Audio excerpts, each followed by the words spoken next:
I'm Chris Keeling. I'm a senior producer here at wargaming.net. I'm mostly in charge of westernization of our products. I've worked on several other games before this, including Panzer Elite, America's Army, and our own Order of War. I've also taught game design at Full Sail University.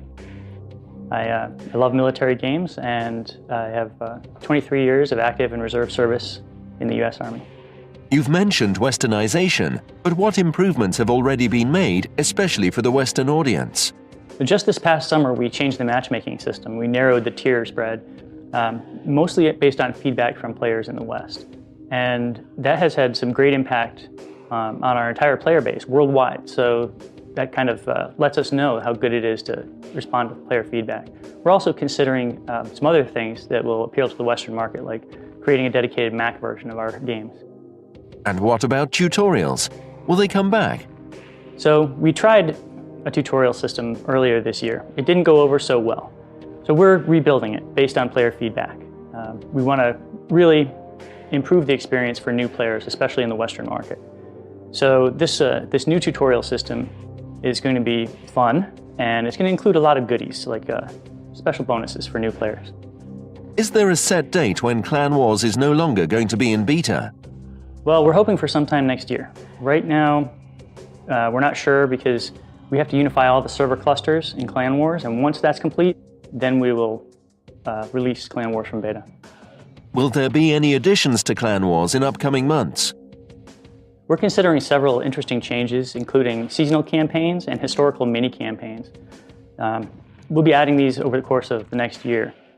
These are designed to not only to improve the experience of Clan Wars players, but also to bring in new casual players into Clan Wars, because some of these battles will actually be restricted to more low-tier tanks. Can you tell us about Wargaming's plans for multi-platform support? Well, we're definitely interested in bringing our game and our brands to multiple platforms.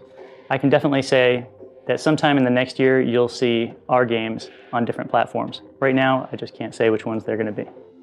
Any chance we will see matchmaking take into account player skill when setting up a game? No way.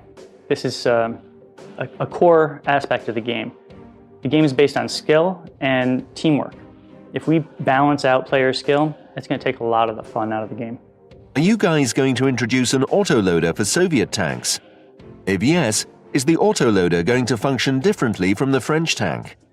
Well, autoloaders weren't actually introduced into Soviet tanks until the T-64, which actually comes after our timeline for World of Tanks.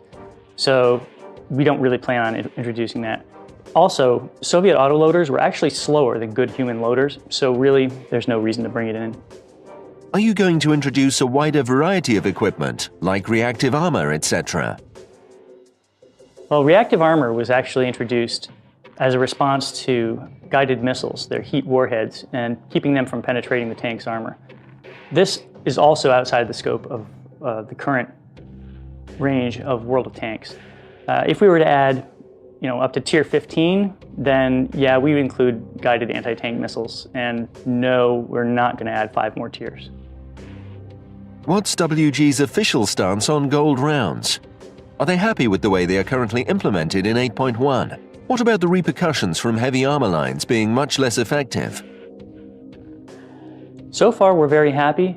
However, we haven't had a lot of time to analyze the data across all gameplay. As far as the heavy tanks go, well, they're going to have to worry a little bit. Before, anyone could still have had premium ammunition. Now, it's just a little more common. My recommendation to heavy tanks players is to team up with another heavy tank and avoid medium tank wolf packs. Will we get a free garage slot with the Chinese tanks like we did with the Brits? Well, we've given out a free garage slot with every tier 1 tank so far, so I don't see why we wouldn't. Just another bonus for playing. So, you are a player yourself. What is your favorite tank? Well, I prefer the German tank destroyers, and my favorite tank is actually the Jagdpanther. It's not necessarily the best tank to play, but to me it's a lot of fun. I tend to prefer to play historical tanks and try to avoid playing prototype tanks. What tank do you hate to play against? I hate to play against anything with an autoloader. I can never tell whether they're actually stopping to reload their ammo cassette or if they're just waiting for me to come out so they can light me up. One sentence advice for our audience? Well, no matter what tank you're playing or what map you're on, communicate with your team, make a hasty plan, and stick with it, and you'll win.